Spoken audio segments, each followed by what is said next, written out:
je vais faire un distinguo bien précis. Pour moi, il y a toujours eu dans la vie journaliste et journaliste. Presse et une certaine presse ou une autre presse. Le rendez-vous d'Alain, c'est tous les mercredis à 18h sur Micro-ondes. Bonjour à toutes et à tous, bienvenue sur ce nouveau rendez-vous d'Alain qui aujourd'hui va être fait en duo. Je suis en présence de Pablo. Salut mon Pablo. Coucou tout le monde. Comment tu vas? Eh bien, impec. C'est gâté ça. Aujourd'hui on va parler de Minecraft. Ouais.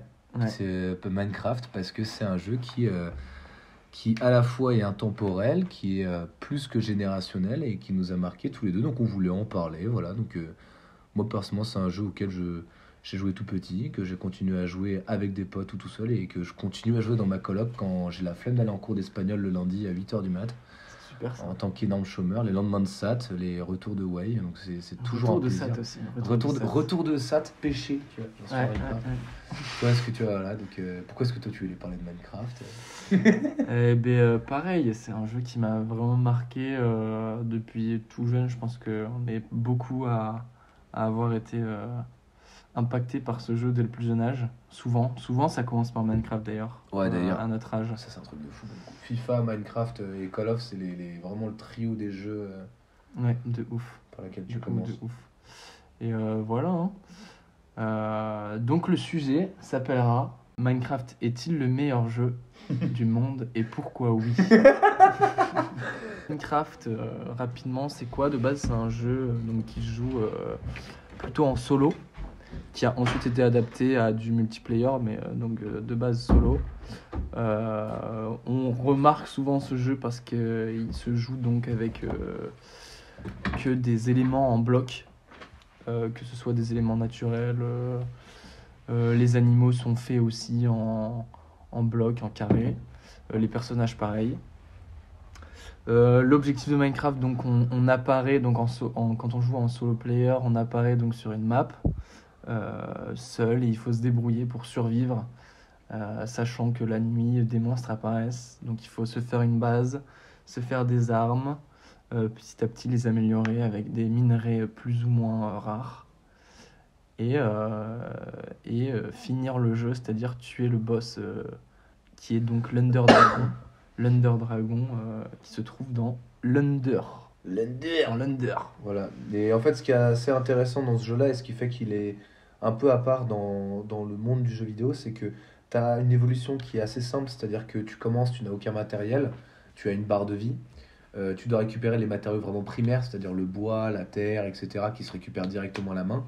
Avec ce type de matériaux, tu peux les manufacturer, les transformer, etc., pour en faire des matériaux, par exemple en pierre, qui vont te permettre de récupérer des matériaux en fer, qui vont te permettre de récupérer des matériaux en diamant, etc., etc. Donc, tu as une certaine évolution dans ton matériel, ce à quoi tu peux accéder, etc., etc. Et puis, également, la deuxième grosse particularité de ce jeu-là, c'est que il n'y a pas de lore. C'est-à-dire que le lore, c'est tout le contexte historique qui encadre un jeu. Par exemple, Pokémon, bon bah t'as un castor, il a des super pouvoirs, bon bah Miskin, tu peux le mettre dans une boule, tu vois, genre c'est un peu le principe. Minecraft, tu es un personnage seul qui ne côtoie aucune autre personne, qui n'a pas de dialogue durant tout le jeu. Les seules interactions que tu vas avoir avec potentiel d'autres personnes qui a eu préalable, ça va être à la fois des villages dans lesquels il y a quelques habitants mais qui sont vraiment avec des matériaux très limités, donc comme un ancien temps, mais énormément de temples abandonnés, de bateaux aussi qui ont coulé, de navires au fond des mers. Donc c'est assez intéressant sur cet aspect-là, c'est que tu es vraiment dans un lore qui est complètement absent, comme un Dark Souls, mais alors que le jeu n'a rien à voir. Totalement, ouais. Pour ceux qui jouent un peu. Et c'est là où le jeu prend toute une autre dimension, c'est que t'as dit que tu finissais entre guillemets le jeu avec l'Ender, c'est-à-dire qu'il existe des moyens d'accéder à deux mondes à part, on va dire. Le premier, c'est le Nether, c'est un monde où tout est quasiment à l'opposé de notre monde actuel. Et le deuxième monde et dernier monde, c'est l'Ender, c'est là où se trouve le boss final, entre autres, qui est un dragon que l'on doit battre. Mais en soi, le jeu ne suit pas une suite d'histoire, vu qu'il n'y a pas d'histoire. C'est-à-dire que le jeu a une possibilité de vie infinie, parce que tu peux continuer à jouer en uniquement construisant ou uniquement pêchant, ce que je fais. C'est-à-dire que je me pose au bord de l'eau, je pêche pendant une heure. Pendant une heure, je pêche, tu vois, et je kiffe sa mère, alors que le jeu a 50 000 manières d'être joué. Voilà, exactement. Donc c'est un jeu qui est globalement très basé sur la survie. De base, son principal aspect, c'est donc de survivre, Mais pas que. mais pas que, parce que il y a aussi donc depuis quand même maintenant quelques années la possibilité de jouer en multiplayer, donc que ce soit sur des serveurs créés par des personnes extérieures, donc voilà, qui ont créé des serveurs, ou aussi de jouer par exemple en LAN, ou bien de créer tes propres serveurs pour jouer simplement avec tes amis. Donc ça ouvre finalement plein de possibilités. Ouais, le mode créatif aussi. Mode créatif aussi. Auquel tu as accès à tous les blocs, c'est-à-dire tous les éléments du jeu. Tu peux y accéder de manière illimitée et en faire ce que tu veux, comme par exemple une énorme beuteuse, Par ou exemple, un château, ou reproduire ta propre maison, je m'en branle. ça me donne des idées, ça, tiens. Ouais, ou tu reproduis énorme Disneyland parce que t'as pas suffisamment de fric pour y aller, tu vois. Par exemple. Voilà un peu pour ce qu'est Minecraft, ce qu'était, ce qu'est et ce que ce sera. Oui, mais dis donc, en quoi Minecraft est encore actif aujourd'hui alors que c'est sorti, enfin ça a été créé par Mojang il y a en quoi, peut-être Alors, 2008, non? Justement, ce qui est ouf, c'est que en réalité, l'histoire de Minecraft est assez dingue. C'est qu'elle a été créée par une seule personne de base, Ouais. qui s'appelle donc Notch, Qu'on embrasse. d'ailleurs, qui donc a créé Minecraft parce que c'était un fan de jeux vidéo, de code, etc. Le jeu était vraiment très simple au début, il n'y avait pas beaucoup de blocs, voilà, et finalement, Notch a pété complètement un plomb. Il a complètement pété les plombs. Et donc c'est ensuite la communauté qui a grandi. Et donc la communauté a pris les rênes de Minecraft pour créer des mods, faire vivre le jeu de A à Z. Et c'est finalement Microsoft qui donc rachètera, je sais plus en quelle année, c'est peut-être 2019-2020, qui rachètera Minecraft et qui sortira des nouvelles mises à jour assez régulièrement. Pour expliquer vite fait ce que c'est un mod, c'est un code, on va dire, différent, enfin c'est pas vraiment ça, mais un code différent qui permet de modifier un peu le jeu, tout comme ça peut être pour une application, etc. etc. Donc typiquement, imaginons vous ouvrez votre iPhone, un mod pourra vous permettre de faire en sorte que vos applications ne s'affichent pas en carré, mais en full rond, tu vois.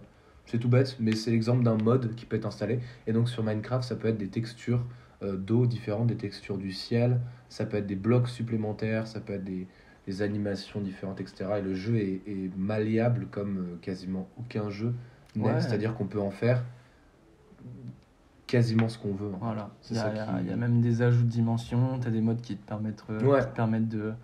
de créer des fusées pour aller sur la Lune. Enfin, c'est vraiment, tu as une liberté vraiment folle sur Minecraft, et je pense que c'est ce qui fait perdurer cette hype qu'il y a autour de ça. C'est que voilà, c'est vraiment un jeu où t'es libre dans ce que tu veux faire, Mm. et tu t'en lasses pas parce que C'est une expérience personnelle et qui peut être jouée à plusieurs. voilà, oui, totalement. Et c'est pourquoi on a aussi envie de faire ce podcast. Exactement. C'est-à-dire que, attends, ce qui est assez intéressant, c'est que ce qu'on considère comme étant, on va dire, le prime de Minecraft, c'est-à-dire le moment où vraiment Minecraft a explosé, puis ensuite a connu son équivalent âge d'or, on peut dire que c'est autour de peut-être 2012, 2013, Ouais, 2014. clairement. Donc en France, c'était vraiment Bob Lennon et The Fantasio, etc. Donc, voilà. Bref, même sans connaître, c'est vraiment le moment où tout le monde jouait à Minecraft, où c'était le truc dans l'univers du jeu vidéo, c'était déjà un ovni et qui explosait. Et en fait, ce qui est assez marrant, c'est que le jeu est pas vraiment redescendu. C'est juste qu'il était plus au premier plan du monde du jeu vidéo, comme pourrait l'être un Call of avec de nouvelles éditions et des campagnes marketing délirantes. Minecraft n'a jamais été vraiment présent en termes de marketing. C'est-à-dire qu'on le voyait très peu dans l'affichage public, dans l'affichage publicitaire sur des sites, etc. Ouais, on le voyait peu. On le voyait pas, On le mais voyait vraiment sur les plateformes. voilà, on le voyait par des créateurs, par Ouais. des streamers. Et ça a toujours été le cas. Et c'est une tactique qui a toujours marché parce que le jeu est toujours là. Et il s'auto-alimente de cette manière parce que, à la fois des créateurs continuent de créer sur Minecraft parce que c'est un puits quasiment limité. Et à la fois nous-mêmes, on y retourne parce qu'on a découvert des trucs stylés sur TikTok, Instagram, Twitter, ce que tu veux. Tu vas voir des trucs qui te font marrer. Et puis même juste de base, toujours ce côté rétro où tu as envie de rechoper ta DS, jouer à Pokémon, rechoper un FIFA 15 ou ressortir Minecraft et lancer une game avec tes potes pour une soirée ou une nuit ou plus, tu vois. Une soirée, une nuit ou plus. Une soirée. Faire des dingueries. Non, Ah, pas c'est plus. clair. C'est clair, c'est Je clair. déteste la bite. Ça apparaîtra. Et bien. Ok, bah, c'est clair. Je pense. On avait parlé de ça. Comment faire péter son ordinateur avec Minecraft? Créer un ordinateur de redstone. Putain, t'avais vu ça ou pas? Ouais, j'ai vu qu'un mec a recréé Minecraft sur Minecraft. Oui, oui, voilà, c'est ça, c'est ça, ouais, c'est incroyable. Des mecs qui ont recréé Minecraft dans Minecraft. Avec En plus, un la version, en ordi fait, c'est en et plus, tout. la Et que version- de la redstone. Hein, La version est pas de la merde parce que c'est du 16 blocs sur 16 blocs, je crois. Donc c'est pas tout petit, hein. Ouais, non, franchement, Puis il y a c'est une ouf. petite colline, il s'est foutu un petit arbre avec quelques Tranquille. charbons. Petit grababolade. C'est une dinguerie. Bref. Bah dis donc, Pablo, c'est quoi le mode créatif? Le mode créatif, comme tu l'as dit, c'est donc un mode qui permet de posséder tous les blocs possibles sur Minecraft sans avoir à les miner, voilà, à Ça perdre s'appelle du le temps. communisme. Exactement. Sauf que personne vit pour toi, c'est Dieu qui donne. C'est Dieu qui donne. Et c'est exactement ça. En gros, dans ton inventaire, tu as absolument accès à tous les blocs possibles dans Minecraft. Donc, ça permet de créer absolument n'importe quoi. Ça permet de faire des bâtiments et de designer des choses assez sympas, de progresser en architecture sur Minecraft, qui est un gros aspect du jeu. Parce que bah, même maintenant, on se rend compte qu'il y a des gens qui gagnent leur vie grâce au build Minecraft. On dit que leur métier c'est d'être builder sur Minecraft. Et finalement, c'est un aspect de fou furieux qui est super intéressant et qui peut permettre, je ne sais pas, à des architectes d'épanouir leur passion. Et voilà. Bah, une esthétique et une codification dans l'architecture dans un jeu vidéo, c'est quand même très rare. Ouais. Surtout dans un jeu qui peut être en ligne.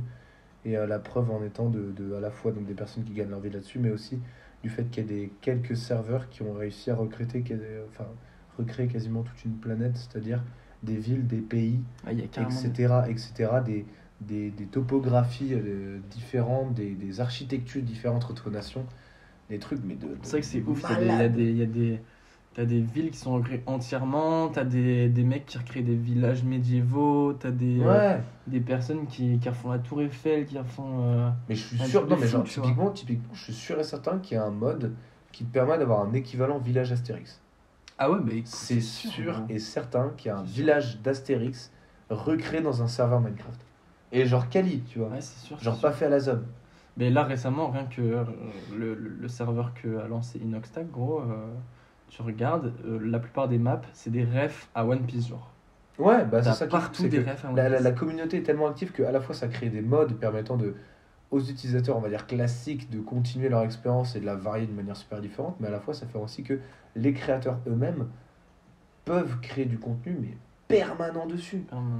C'est un truc de malade. Et Inoxtag, franchement, Inoxtag qui se lance là-dessus, putain, quand tu vois qu'il doit avoir 20 balais d'écart avec Bob Lennon, Ouais, ça, ouais. on a C'est vrai que tu te rends compte que c'est on a multigénérationnel. 21 ans, Bob Lennon, je suis depuis que je suis tout petit. Et maintenant, ça pourrait être le daron d'Inoxtag. Et Inoxtag, il lance un truc sur Minecraft comme si on était en 2009, tu vois. Ouais. C'est un truc de fou. Viens, on va pêcher, mec. On va pêcher? Ouais, je suis chaud, on va pêcher. On va sur- pêcher, allez. Et pas pêcher. Enfin, pêcher. Non, pas pêcher religieux. Oui, Oui, pêcher, on va choper du poisson, quoi. Et peut-être plus. peut-être plus. J'espère plus. Bon, en tout cas, petite dédicace. Petite dédicace à mon frérot Sifano, On embrasse. Oh, putain, qu'on embrasse. c'est pas mal. Frigiel, qu'on embrasse aussi. Oula. Léo Zangdar, qu'on embrasse. Léo Zangdar, j'ai pas. Super Brioche, qu'on embrasse. Bob Lennon. Zelvac. Moi, c'est Bob Lennon que j'embrasse au serveur Matignon. Ou le serveur Matignon qui a accueilli, je pense, une quinzaine de joueurs depuis le début de l'année. N'hésitez pas à rejoindre le serveur Matignon. Et puis, eh ben, on se retrouve très vite. Ouais, on fait des Ça gros va, bisous. On fait des gros bisous pour le prochain rendez-vous d'Alain. C'était Micro-ondes, la radio qui vous réchauffe.